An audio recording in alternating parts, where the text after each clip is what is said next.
वारकरी संप्रदायातील थोर महात्मे व महाराष्ट्रातील विचारवंतांची दुर्मिळ कीर्तने, प्रवचने, व्याख्याने ऐकण्यासाठी सुरेश महाराज सूळ या यूट्यूब चॅनलला अवश्य सबस्क्राईब करून बेल आयकॉन दाबा. पोट भरण्याची अक्कल सगळ्याला आहे, गुराला आहे, गुणालाही आहे, त्याच्यावर काही कुठे अक्कल कोणती नाही, उद्धाराची नाही.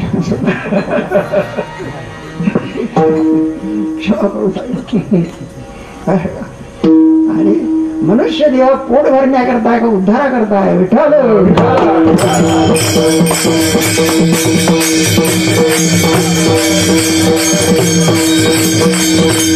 केवळ पोट भरून जर मनुष्य मरत असेल तर भले तुझं भले पक्षी पक्षी उपाशी राहत असतात. उद्धाराचा देव आहे, उद्धाराचा चला हेच कळत असत असा जो आहे बरं का, ज्याला पारमार्थ गीत कळते अशा या रत्नाला जन्म देणारे आई वडील सुद्धा ज्ञानोबा आपले तुकोबारे म्हणतात तो तर धन्य आहेच आहे, पण त्याला जन्म देणारे आई वडील सुद्धा धन्य आहे. मंगाच्या पहिल्या चरणात पण शास्त्रीय दृष्ट्या किंवा धार्मिक दृष्ट्या विचार केला तर सेवेला फार मूल्य आहे.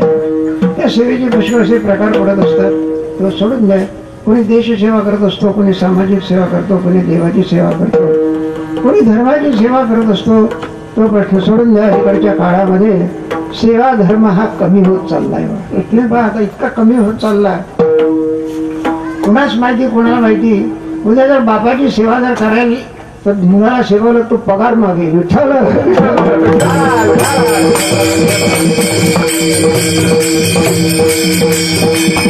आज काल आलाय, आल्याशिवाय राहणार नाही. कालच तसा आहे बरं का. हे सगळं विचित्र प्रकार व्हायला लागलेला आहे. आणि एकाला विचार म्हणला, अरे तुझे वडील शेजारच्या खोलीमध्ये राहतात तेव्हा तू आणखी वडिलाची खोली झाली पाहिजे, तिथंच तू शेजारी राहतो.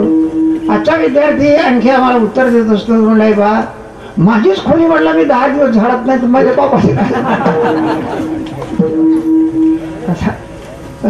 काय म्हणलंय बा, काही सेवा केली पाहिजे वडिलाची. तुला जन्म दिलेला आहे, तुला शिकवता धमकं धमकं काहीतरी वडिलाची सेवा नको का करायला, त्यांना काही अपेक्षा आहे पण तुझ्यापासून. आजचा विद्यार्थी म्हणत असतो माझ्या बापाने कुठं माझ्या आजोबाची सेवा केली मग ते यज्ञदार करते काय म्हणलंय बा माझ्या वडिलांनी आमच्या आजोबाला हाल हाल करून मारला म्हणलं, शिव्या देत. त्याच्या मानाने म्हणलं आमच्या वडिलांना फार कमी शिव्या देतो.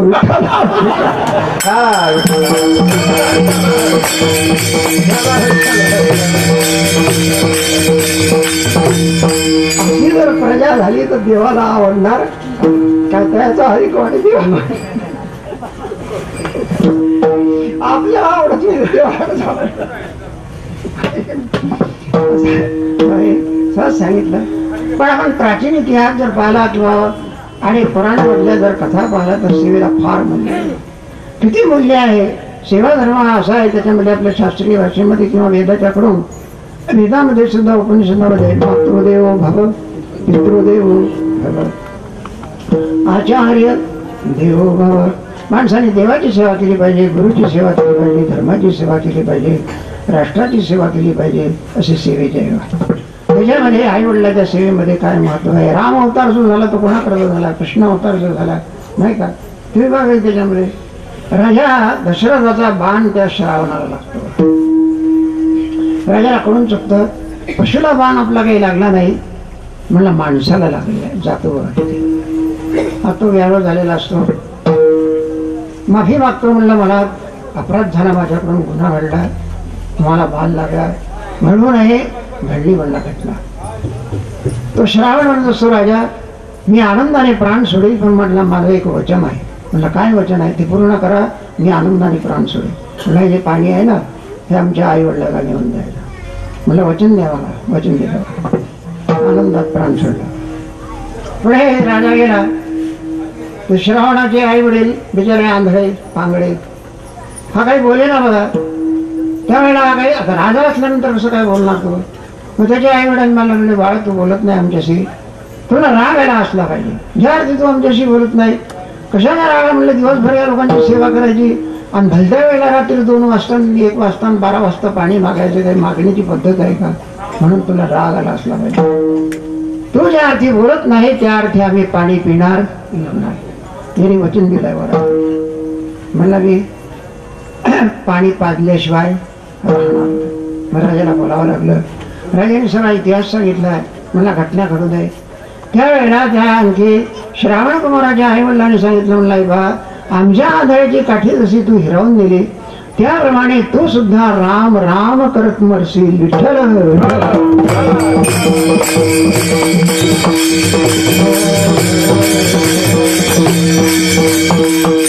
ब्राह्मणाची वाणी सत्य करण्याकरता देवाला वैकुंठ सोडून अयोध्येत यावं लागलं. राम अवतार मीमांसेतले काय तो परमात्मा कार्य सांगितलं तुम्हाला. याची सेवा असते आणि सेवेचे तुम्हाला प्रकार सांगितले. आई वडिलांच्या सेवामध्ये काय सामर्थ्य आहे पुंडलिकाला विचारावं. परमात्मा जो आलेला आहे कोणाकरता आला बघा. असा भक्त आपल्या डोळ्यांनी पाहावा म्हणून. मग तिथून मला बघा परमात्मा पहिले जे पाय पंढरपूरला अडले त्याला विष्णुपद म्हणतात. तिथे बघायला लागला आपला भक्त पंढरीत दिसत नाही. तिथून ही परतला वाळवंटी आला. वाळवंट पुंडलिकाची कोपडी होती वालीचा. दोन बालवांना परमात्मा घेऊन जाणे. माता आल्यानंतर आदर सत्कार नको करायला. ते कोपी होती बा त्याला अडकण म्हणून वीट होती बा. त्या विटेचं मोठं महात्म्य आहे बा. आता सांगत नाही तुम्हाला. मला लगे काय चतुर्भुज मूर्ती देखील दृष्टी तो पुंडलिके वीट टाकलेली अशी पाठीमागे टाकली पाहिजे. परमात्मा सांगितलं देवा विटेवरती उभे राहा. बराच वेळ परमात्मा उभा राहिला बघा. काही बोलायचं ना बा पुंडलिक. शेवटी देवाकडनं राहावं लागलं नाही. म्हणलं अरे पुंडलिका वैकुंठ सोडून तुझ्या जवळ आलो. एक शब्द माझ्याशी बोलत नाही. मागे फिरून सुद्धा पाहत नाही. म्हणलं देवा तसेच उभे राहा. बरोबर मी जर बोलायला लागलो तर म्हणलं माझ्या आई वडिलाची झोप मोडेल. म्हणलं तसेच उभे राहा. अशी सेवा पाहिल्यानंतर आमच्यासारखा असतं तर म्हणलं काही कळतंय का इतकं लांब मुलाकडून पाहत नाही. धाबा शिव्या हसत नाही. देवाला आनंद झाला. याला म्हणतात बघा सेवा. सांगितलं म्हणलं असाच उभा अजूनही परमात्मा जसाच्या तसा उभा भाविकासाठी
उभेच्या उभे करायचे. पुढचा इतिहास आहे सांगत नाही तुम्हाला. असं नाही. जो परमात्मा उभाच्या उभाच आहे बघा तो कोण आहे बघा. तुझ्या सत्तेने वेदाशी बोलणे पण काय सेवेमध्ये सामर्थ्य आहे. अहो एखाद्या माणसाला दारावरती आणि एक तास जर उभा केला तेव्हा त्याची काय तळमळ होत असते. युगे झाली 28 अजून परमात्मा उभा. युगे झाली 28 उभा आम्ही सुद्धा कसे उभे राहतो सोडून द्या कृष्ण. देवाने सांगितलं पुंडलिकाने सांगितलं मला तसं नाही उभं राहायचं. संपायात उभे राहा. विटेच्या खाली बोट सुद्धा येता कामा नये. राष्ट्राचा सैनिक कसा उभा असतो असं आहे. आज जर असा सैनिक जर उभा राहिला नाही तर उद्या हिंदुस्थान शक्य नाही बघा.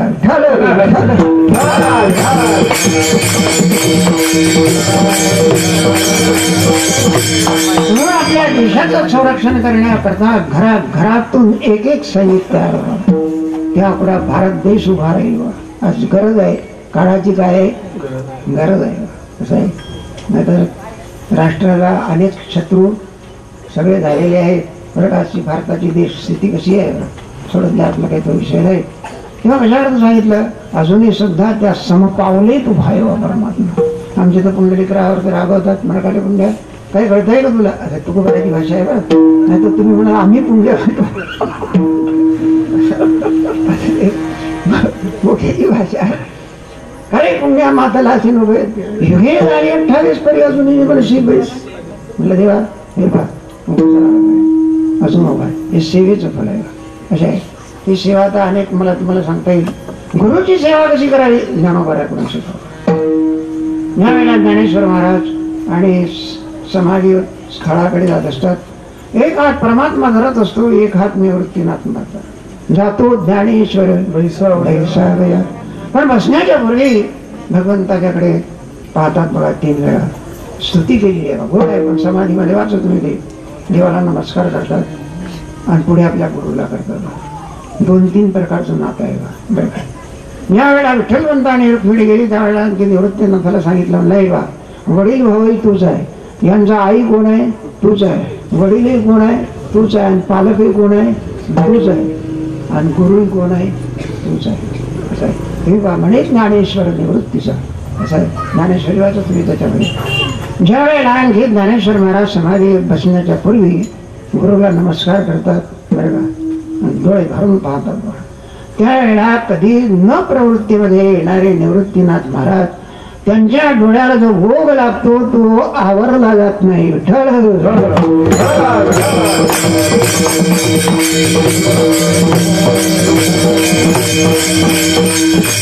म्हणत असतात निवृत्तीनाथ महाराज तुम्ही जर असं केलं तर म्हणले सोपानं मग करायला कोणाकडे बघायचं बरं का.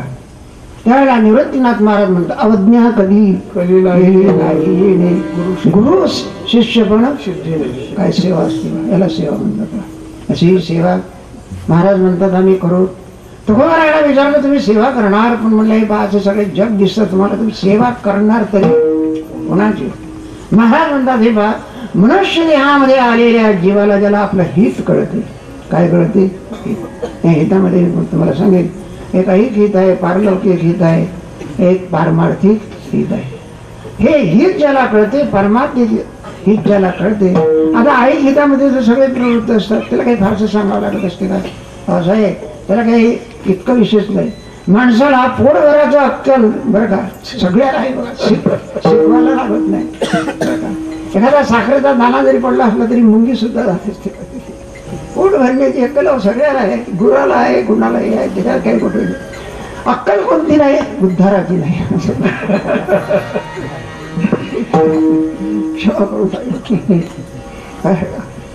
आणि मनुष्य देह पोट भरण्याकरता का उद्धारा करताय? विठ्ठल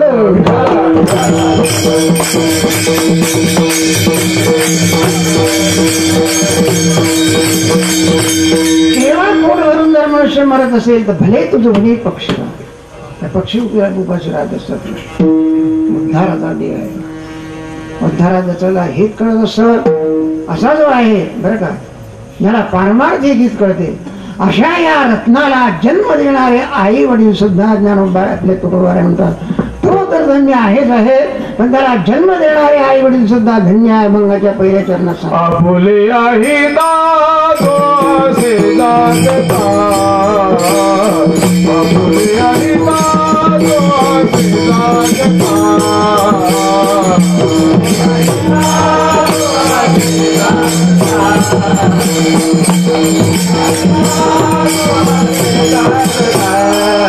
आपुले आहे दादो सिद्धांता, आपुले आहे दादो सिद्धांता,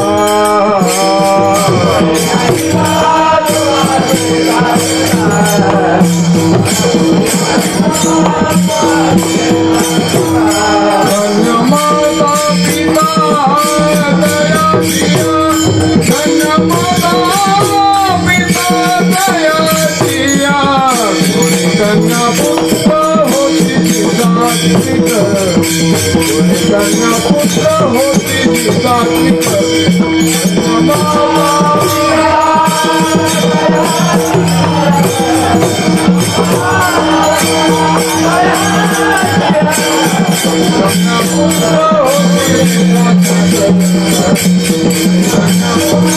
होती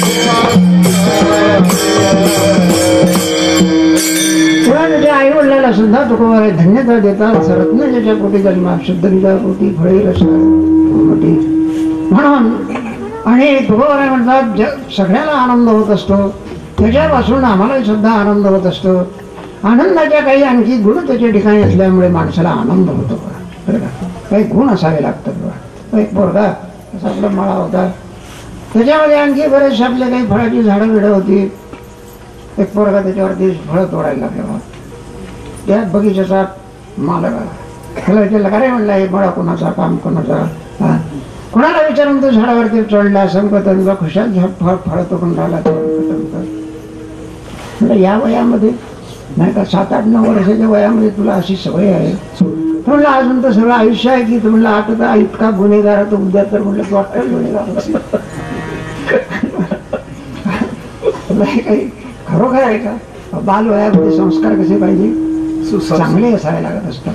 अलीकडचा काळ असा आहे का बालवयामध्ये आता शिबिर होत असतं बरं का आपल्या आमच्या भागाला, किंवा हे शिकून गेलेली मंडळी शिबिर घेत असतात. त्या शिबिरामध्ये चांगले संस्कार असतात बरं का.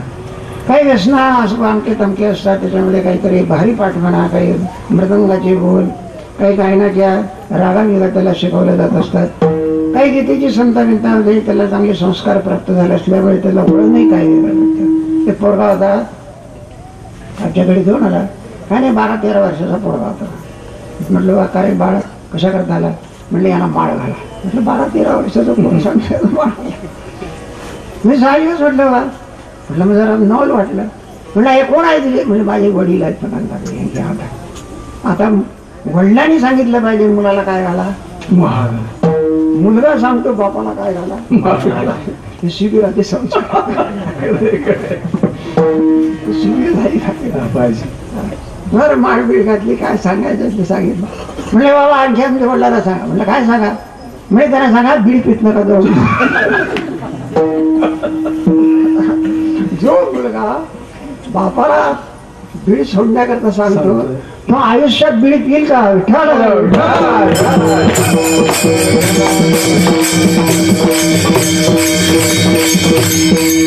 असा जर मुलगा असला तर बापाला सुद्धा आनंद होतो. बाप सुद्धा सांगत असतो ऐक बाबा इकडे, मग तो बाबा विचारत असतो. म्हणलं बाबा काय, नाही बाबा बरं बिडी प्यायची नाही आयुष्यात तरी. म्हणलं बाबा मुळीच मग म्हणलं तुला सांगतो बिडी प्यायची नाही, बिडी प्यायची नाही. बाबा मुळीच काय 2-3 तास झाले तर पुन्हा बाळूला करतो. ऐ बाळू इकडे. बापा सांगतो कोणाला सांगतो, मला बिडी पेटून आण.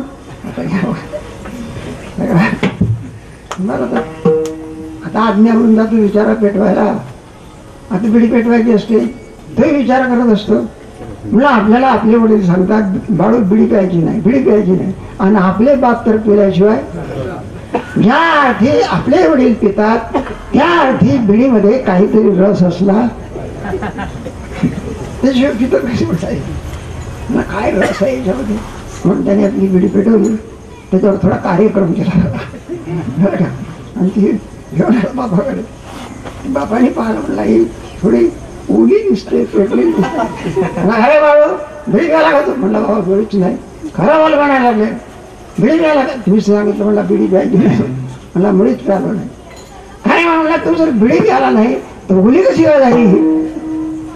म्हणले बाबा सांगून तुम्हाला. अरे म्हणलं काय झालं.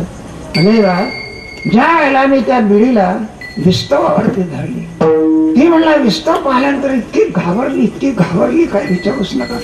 इतकी घाबरली, त्या घाबरेपणामुळे म्हणला ती बिडी मुतली म्हणला.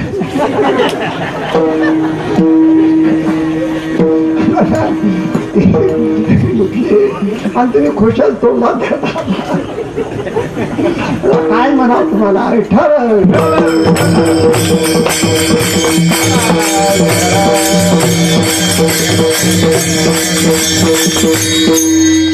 संस्कार असतात. म्हणायला लागले अरे तू हे फळं तोडतो, या वयामध्ये तुला हे संस्कार आहे. नाही बा तुझ्या वडिलाला आणखी सांगितलं पाहिजे म्हणला हे संस्कार तुझे चांगले आहे. पुढे म्हणला तुझे वडील. म्हणलं त्या झाडावर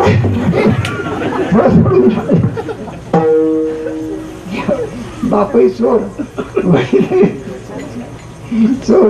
मग त्याच हा वाटे देवा बरं का. हरी कोणाला वाटते का?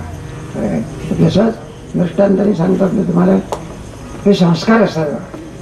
कुठे एखादा कल्पना करा, कोणाची वस्तू पडली असली किंवा काही असली, काहीतरी एखाद्या पोराला जर दिसली तर काय हुशार असतं बघा ते, असं झटकन पाय ठेवताना घेऊन जात असते.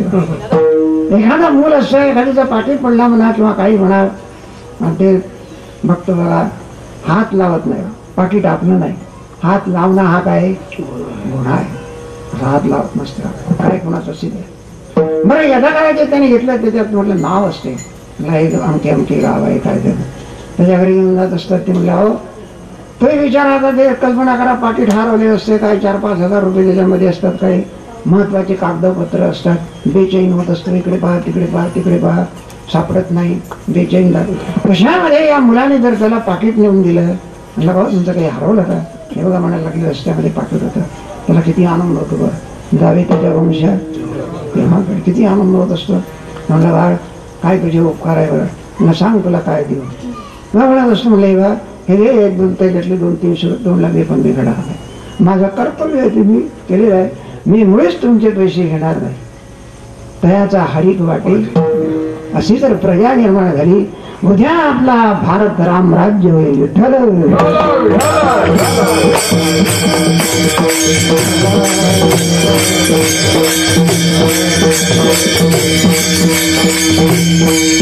संस्कार असतात. आज या संस्काराची काय गरज आहे बरं का? असे जर असले, अशी जर प्रजा निर्माण झाली तर देवाला आनंद होत असतो. अभंगाच्या 2ऱ्या चरणात सांगतात, कुळी कन्या पुत्र होती ती सात्विका, कुळी कन्या पुत्र होती ती सात्विका,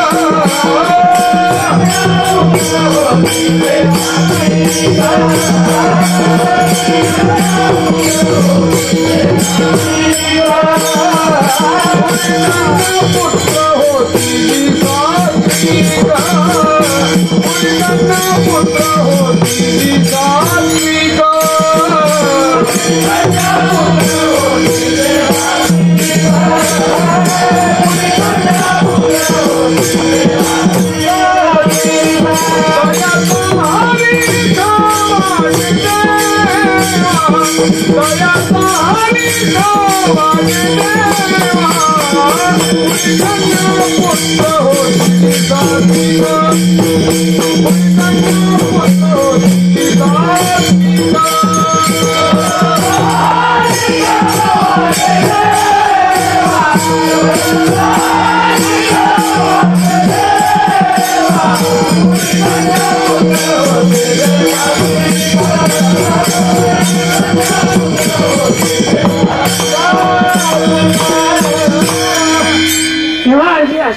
माझ्या त्या परिसराला लोखंडाला लावून त्याचं सोनं होत असते.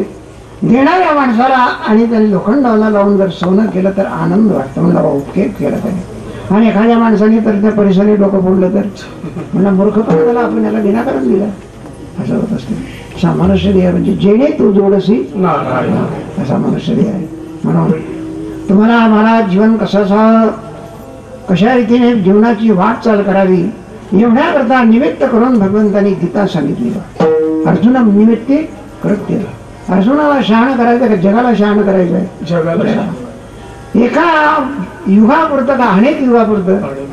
गीता कधी निर्माण झाली? द्वापार युगात. अजूनही सुद्धा जगामध्ये गीतेसारखा ग्रंथ नाही. विठ्ठल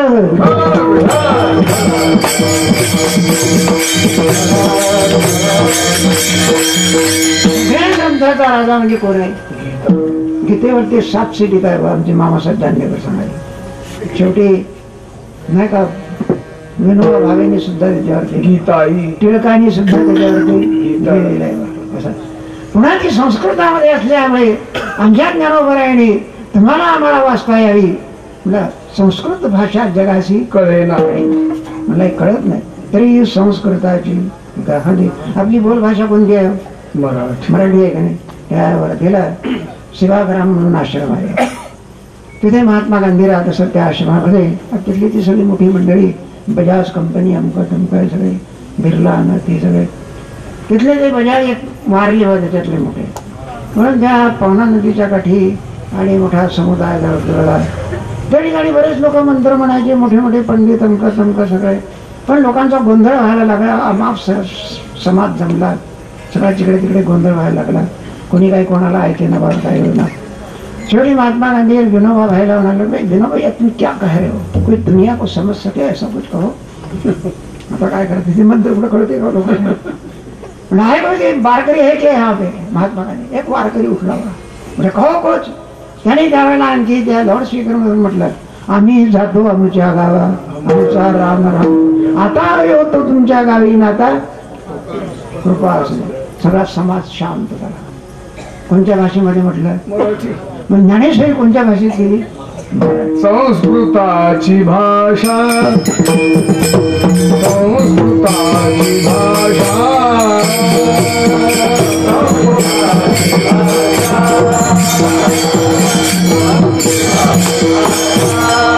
मराठी निशेष अर्थ केला,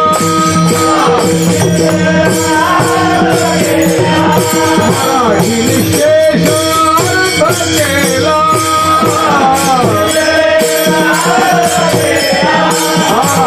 केला जगाची उपकार, केला जगाची उपकार,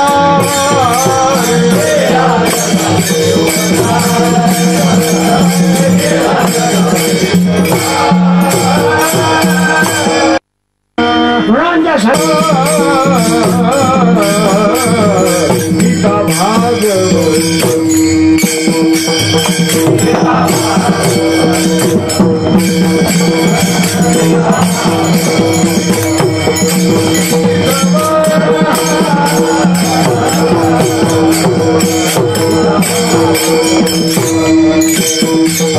गीता भागवत,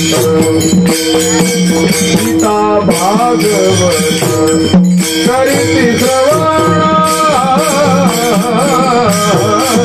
गीता भागवत,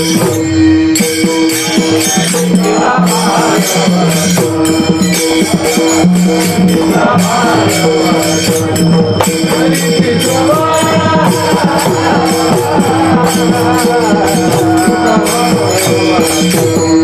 अखंड चिंतन विठोबाचे, अखंड चिंतन विठोबाचे, अखंड चिंतन विठोबाचे, अखंड चिंतन विठोबाचे. तुरी कन्या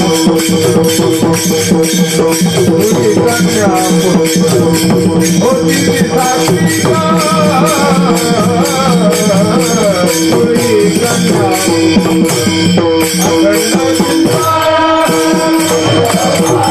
अखंड चिंतन विठोबाचे, अखंड चिंतन विठोबाचे, अखंड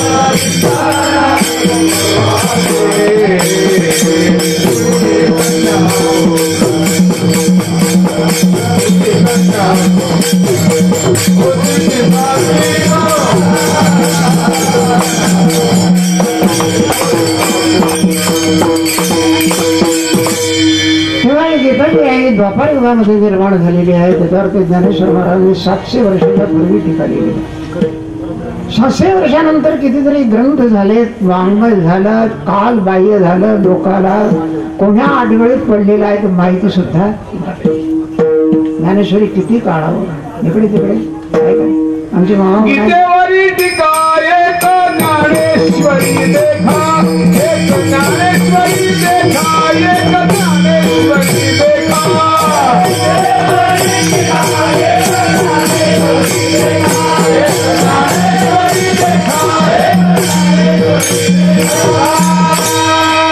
तेव्हा असा हा ग्रंथ आहे. काल बाह्य नाही. आमचे मामासाहेब दांडेकरांची सोन्याची फुलं आहे. कशाची फुलं आहे? सोन्याची. सोन्याची फुलं कुठं कुंभजत असतात. जशीच्या कीर्ती वाढत आहे. हजारो ज्ञानेश्वरा काढा जिकडे तिकडे नवे नवे. आजच्या तर आमच्या विद्यार्थी लोकांनी किंवा प्रतिष्ठित लोकांनी काय त्यांच्या आणखी वैभव सांगावं. कोणी ज्ञानेश्वरी मंदिर बांधतो. आमच्या केंद्रीय महाराजांनी आळंदीचं भूषण करून टाकलं. आमच्या भुले बाबांनी तर गाथा काय याला म्हणतात पुण्य. तेव्हा अशी जी आणखी प्रजा आहे असे जे आणखी आहेत आमचे तुकोबाराय म्हणतात. काय तुकोबारायच्या अंतःकरणामध्ये असेल, तुकोबाराय म्हणतात अशांची मला सेवा घडली तर माझ्या भाग्याला म्हणे माझं घडोत्याची सेवा, घडोत्याची सेवा. तुका म्हणे माझं घडोत्याची सेवा, घडोत्याची सेवा.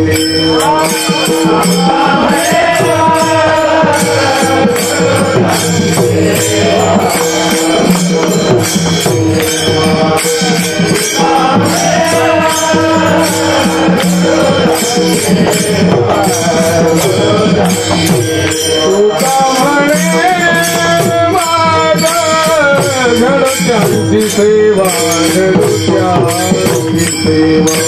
तुका म्हणे मला घडोत्याची सेवा, घडोत्याची सेवा.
हरिभक्तीपरायण गायनाचार्य बाबूराव महाराज साखरे, हरिभक्तीपरायण गायनाचार्य योगीराज महाराज वागुंडे.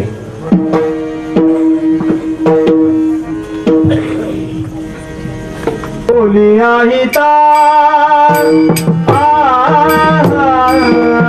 बोलिया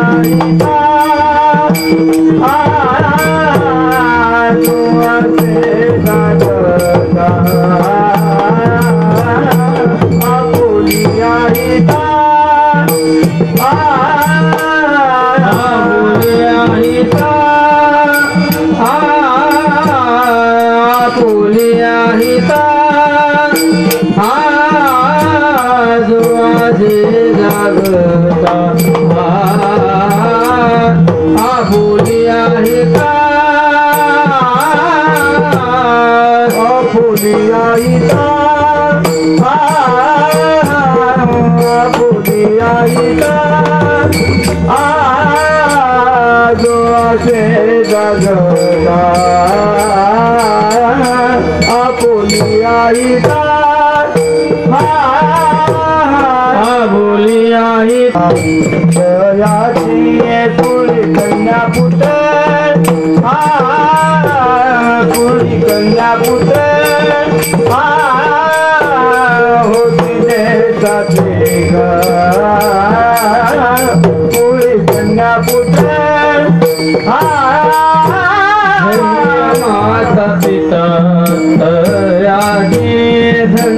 माता पिता तयाची कोळी कन्या पुत्र होती जे साधी कोळी पुत्रा याचा हरी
देवा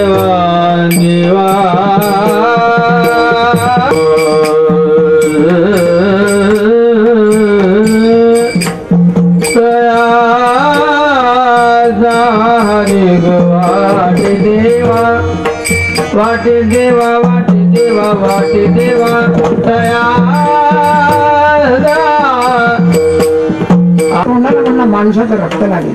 अनेक जागा माणसाचं रक्त लागलं म्हणजे आमच्या गावातले जेवढे माणसं आहेत त्यांना तो खाल्ल्याशिवाय काय उपकारी काय अशा माणसाला तर तुम्ही सांगा काय ज्याला हितही कळत नाही ना अनहितही कळत नाही. असा काही वर्ग असतो त्याला हित कळत नाही पण हित व्हावं असं वाटतं. असाही वर्ग असतो हित कळते पण हितामध्ये जागृती म्हणजे तो त्याच्यात तत्पर नसतो. हित कळते हित कळते असं सांगू तुम्हाला. पुराणी गावा होते असाच श्रावण महिना होता. पुराण वगैरे सांगायचे ऐकणारा ऐकायला येणारी बाई थोडी भाविक होती. म्हणजे बाबा उद्या दिवस कोणता आहे मला श्रावण सोमवार आहे. बरं म्हणायला लागले तुम्ही आमच्याकडे आलं पाहिजे शेवटचा सोमवार आहे. खूप आग्रह केला बाबा. नाही म्हणलं कशाला भानगडीत पडता या जाऊ द्या बाईने पाळीत धरली. म्हणजे बाबा जोपर्यंत तुम्ही माझ्या घरी सोमवार सोडण्याकरता येत नाही तोपर्यंत मी पाय सोडत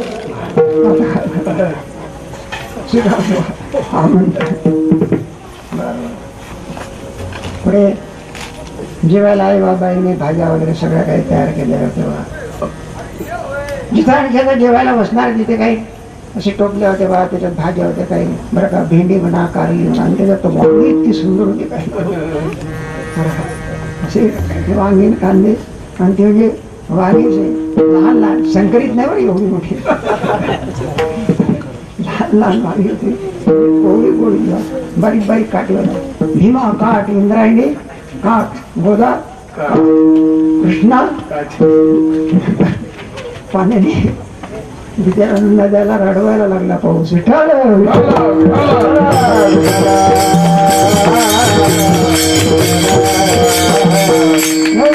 मनात असलं का अजूनही सुद्धा वेळ आहे पाडल्याशिवाय राहणार नाही. आपण देवाला प्रार्थना करू कारण तिच्या हातात आहे बा.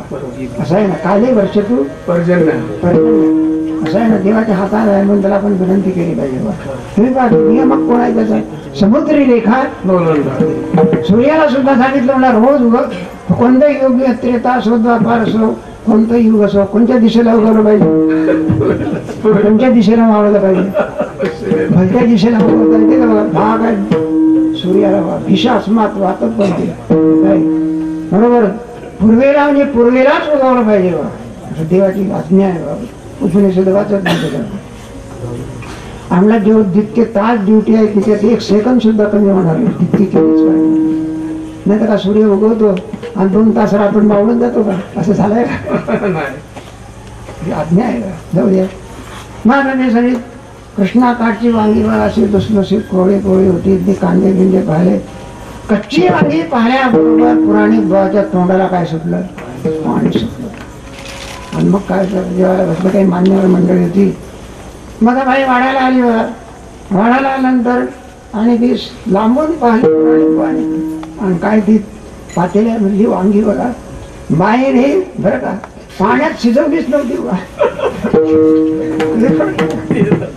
1 पाव किलो वांगी 1000 रुपयाचा मसाला. काय कच्ची वांगी तर पुराणी बुवाच्या तोंडात पाणी आणते. असं काही विचारलं. बाई आली बा शेजारच्या पानामध्ये वांगी वाढली बघा, आणि पुराणी बुवाचं पान दिलं सोडून पुढे म्हटलं बाई पान सुटलं ना.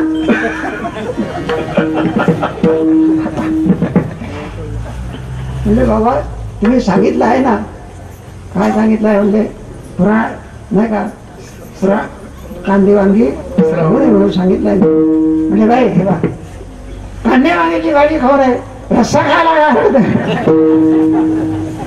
मग काय बाईला म्हटलं म्हणजे करायचं. आली बघा तुम्ही हे वांगे तळलं तर ते व्हावं. मग बाई ते वांग पडू नये म्हणून असं दांडा लावला. पुराणी वावडायला गेलं बाई, दांडा कशाला लावला म्हणजे वांग पडायला लागतं. नाही बाबा ते जर वांग त्याच्या मताने तुमचा दांडा कशाला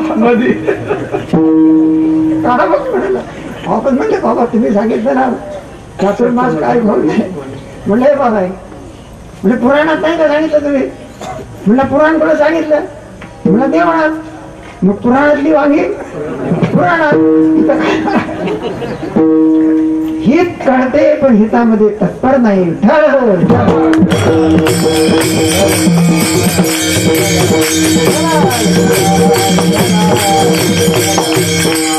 माणसाला त्याच्या पुढे तुकोबाराला पुढे जाऊन सांगायचं आहे, हित कळायला पाहिजे. असे जो नाही का अलीकडचे पोरं पाहताना कळतं ना, लहान लहान पोरं आम्ही पाहतो मग हे पुस्तकाचं पाठीवर पोहोच असतो. आम्ही विचारतो सर अरे तुम्ही किती अभ्यास करतो. बाबा म्हणजे तुम्हाला काय माहिती आहे का. अरे म्हटलं काय माहिती आहे. 100 पैकी 90 मार्क मिळवल्याशिवाय पुढच्या शाळेत प्रवेश मिळत. काल आहे हित कळावं लागत असतो. म्हणून हित ज्याला कळते महाराज म्हणत असतात हित जर कोणाला कळत असेल तर ज्ञानोबा येतो.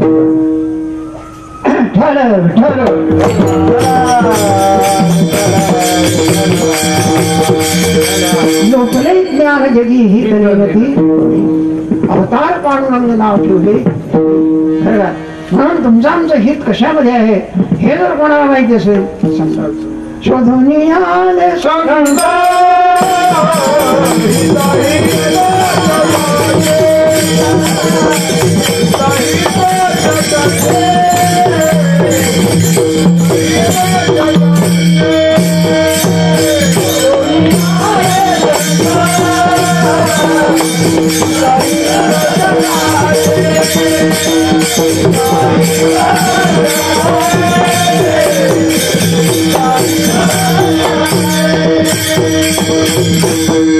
त्याला हितामध्ये 3 प्रकार पडत असतात. ऐक हित, दुसरं पारलौकिक हित आणि तिसरं आत्महित. ऐक हित म्हणजे माणसाला कमीत कमी नाही तरी पोट भरणे इतकी तरी काय पाहिजे अक्कल पाहिजे. भीक मागण्याचा प्रसंग येणार इतकं तरी माणसाला पाहिजे. त्याला ऐक हित म्हणतात. माणसाच्या जीवनामध्ये हे सुद्धा माणसाने प्रयत्न करावा. पण हे हित जरी माणसाने असलं तरी उपयोग काय. किती जरी संपत्ती मिळाली, रावणाची काही कमी संपत्ती होती का. एवढी मोठी संपत्ती सांगा ती कवडी. तुका म्हणे ज्याची संपदा ही सांगा ते कवडी गेली हित आहे. पण पुढे आपल्याला अंतकाळच्या वेळेला आत्मनिष्ठ मंडळी घरची लोक असतात ते म्हणलं तुम्ही बाबा काही काळजी करू नका, घटना घडलीच तर तुमचा दावा असा करू काय विचार काय तुमचा 10वा म्हणा 13वा म्हणा तुमच्याकरता जे जे लागेल ते करू, काही प्रश्नच नाही. प्रसंग आला तर तुमच्या नावाने काहीतरी हे करू. पण असं कोणी मिळतो का त्याच्यामध्ये नाही का. अरे म्हणला हे काय मेल्यानंतर काय करणार ते आमचा काय त्याच्याशी समजा आहे. हे हित आहे, वाद नाही त्याच्यामध्ये. पण हित जर कोणतं असेल त्याने काही दान पुण्य केलं असेल बरं का. जोडून या धन उत्तम उदास विचार उत्तमची गती तो एक कल्पना करा. त्याने जर 7 कोटी रामनामाचा जप केला असेल जे पुण्य आहे ते घेऊन जाता येईल. इथनं धना आणि भूम पशुराज्य गोष्ट इथंच राहते. आणि जे काही तुम्ही दान धर्म पुण्य केलं असेल आणि ते मात्र कुठं जाते. म्हणून ज्ञानोबारांनी म्हटलं अरे मला पुण्य करा. सोपं पुण्य आहे म्हणलं. पैसा लागतो कसं पुण्य करण्याकरता. पैशाने पुण्य होते. पुढे नदी स्नान केल्याने होते तीर्थयात्री. सोप्यातला सोपा मार्ग पुण्याचा आमच्या ज्ञानोबारांनी हरिपाठ हरिमुखे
असं पुण्य उत्पन्न होत असतं. आजपर्यंत करण्याची शक्ती त्याच्यात नाही. जन्ममरण चुकवण्याची शक्ती जर कोणात असेल अध्यात्मात आहे. खरं हित कशाला म्हणायचं? अध्यात्म असं आहे. म्हणून सहज एक दृष्टांत देऊन आपली सेवा संपवायची. तमसोमा ज्योतिर्गमा असतोमा सद्गमय मृत्यूर्मा अमृतम. प्रत्येक माणसाच्या जीवनामध्ये मृत्यूची भीती आहे. एक एवढा मोठा पांडवाचा वंशज परीक्षिती राजा त्याला शाप दिला. जा म्हणाला तू आजपासून 7 दिवसांनी आता काय काही पाहिजे माझा काही करमते का. मग गंगाच्या किनाऱ्यावरती झोपडी बांधली का. आता मोठ्याचा वंशज आहे ऋषी महर्षी तुम्ही भागत वाजा. आता मोठ्यांना कोण कोण भेटत नाही. सगळे उपयोग काय आहे त्याचा? काही उपयोग नाही. कसं काय आहे जातो आम्ही झाला त्याच्याकडे. पण त्याचं काही भाग्य होतं. म्हणून श्रीमद परमहंस प्रतिवटिकाचार्य सुखदेवजी महाराजांनी काय पाहिजे 7 दिवस पर्यंत त्याला भागवत सांगितलं. परिणाम असा झाला ते भागवत चालू असताना आणि राजा परीक्षितला विचारतो म्हणला राजा परीक्षित गुरु मला चालू द्या चालू द्या. होता होता होता होता अरे म्हणला तुला काही भूक लागत नाही का तहान लागत नाही का असं विचारला. तुम खामृत भोजनम तुमच्या मधामधून हे ज्ञानामृत प्राप्त होत असल्यामुळे म्हणला काय आनंद आहे. शेवटच्या दिवशी विचारतात ना राजा अरे आज तुझा मृत्यूचा दिवस आहे. म्हणलं तू मरणार आहेस असं विचार कोण शुकाचार्य विचारतात. म्हणलं तुझा साप चावून मरणार आहे की. त्यावेळेला राजा परीक्षेत काय उत्तर देतो. म्हणलं गुरुजी कोण मरणार आहे. तुमच्या उपदेशामुळे राजा परीक्षिती अमर झालेला आहे.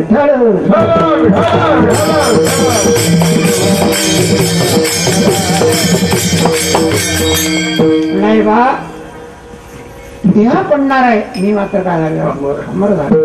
ही शक्ती कोणात आहे? अध्यात्मात आहे. ही शक्ती असेल म्हणा का बरं तो साबित नाही.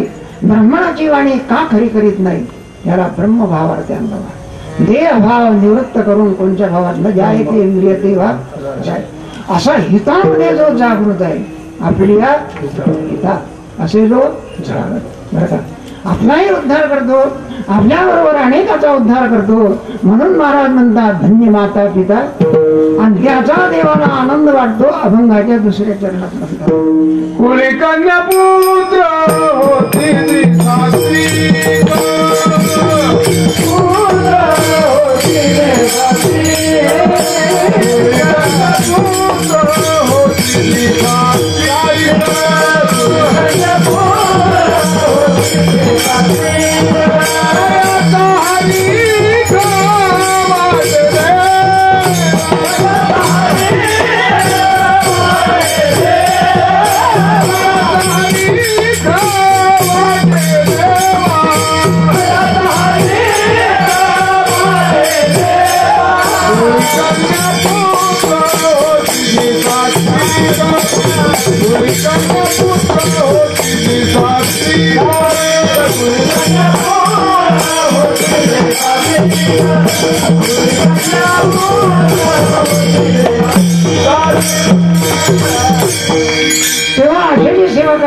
तुम्हाला जर भाग्य प्राप्त झालं तुकोबारांनी तर त्याची सेवा नवे नवे देतात आणि जन्म देणाऱ्या आई वडिलाची सेवा जरी प्राप्त झाली तरी माझ्या भाग्याला आहे नाही का.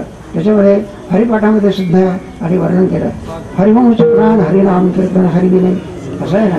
हरिपाठ कीर्तिमुखी जरी नाही तरी त्याची होईल त्याचं तपाचे सामर्थ्य तपिंग नाम चिरंजीव मातृ पितृ भ्राता सर्वत्र चतुर्भुज महाराज व एकच सर्वांचा उद्धार करत असतो म्हणून त्यांची सेवा करणारी महाराज आपली इच्छा करत असतात. तुका म्हणजे मत घडू त्यांची सेवा आणि तरी माझ्या दैवात फार नाही असे जे सेवेचा मार्ग दाखवणारे ज्याच्यामध्ये आणखी आपल्या जीवनाची सफलता होत असते असल्या प्रकारचा आणखी ग्रंथ तुम्हाला देऊ. ज्ञानोबराय जसे समाधीमध्ये आहे त्याचप्रमाणे तुमच्या आमच्याशी बोलणारे ज्ञानोबराय ज्ञानेश्वरीत आहे आपल्याशिवाय तुकोबराय गाथेमध्ये बोलतात नाथ महाराज भागवतात बोलतात. आपण त्यांची संवाद करावा आणि त्याच्याकरता त्यांचं चरित्र आपल्याला कळावं. त्यांनी आपल्याला ग्रंथ जे दिले आहे त्यांचं आणखी आपल्याला अनुमोदन व्हावं त्या ग्रंथाचं चिंतन व्हावं एवढ्याकरता महाराष्ट्रामध्ये यज्ञदा चरती मार्गदाव म्हणून हा अखंड नाम सप्ताह असे सप्ताह झाले. त्याच्यापासून अनेकाला कल्याण होत असते. कुणाची व्यसने सुटत असतात कुणाकुणाची भांडणं असेल परस्परामध्ये प्रेम निर्माण होतं ते प्रेमामध्ये भांडणाचा विसर पडत असतो. प्रजा जी असते सुशनात होत असते. असा मार्ग दाखवणारे जर कोण असेल ज्ञानोबराय तुकोबराय जरी आणखी आज आपल्यामध्ये नाही पण पुण्यभूमी आहे बघा त्यांची. हा परिसर म्हणजे सगळा ज्ञानोबराय तुकोबरायच्या याने पावन झालेला आहे. मग आपले कर्तव्य आहे त्यांचं आपण भजन करू. ज्ञानेश्वर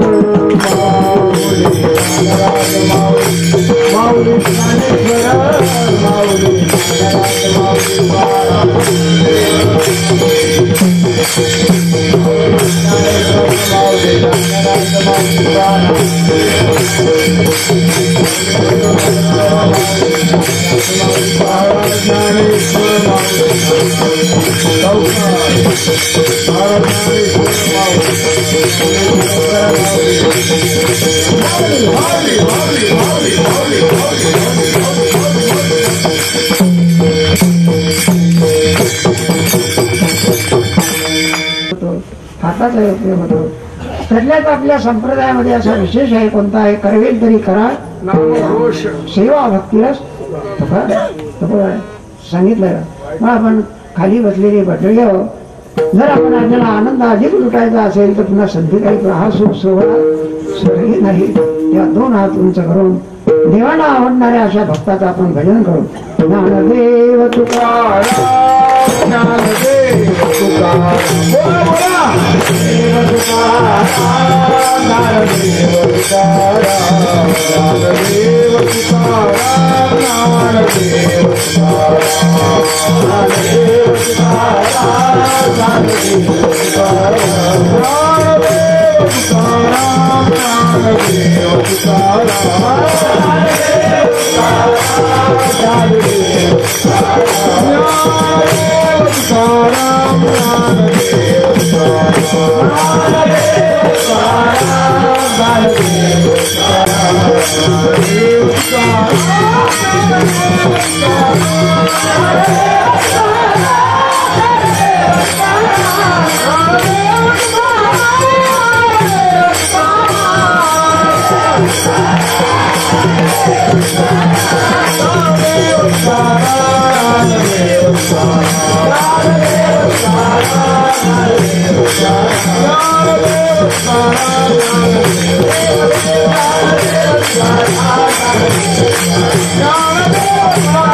हरिभक्तीपरायण गायनाचार्य ज्ञानेश्वर महाराज झोळ वासिंबेकर आणि हरिभक्तीपरायण गायनाचार्य शिवाजी महाराज वाघ देहूकर द्रुपद मंती हरिभक्तीपरायण गायनाचार्य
Ah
सुख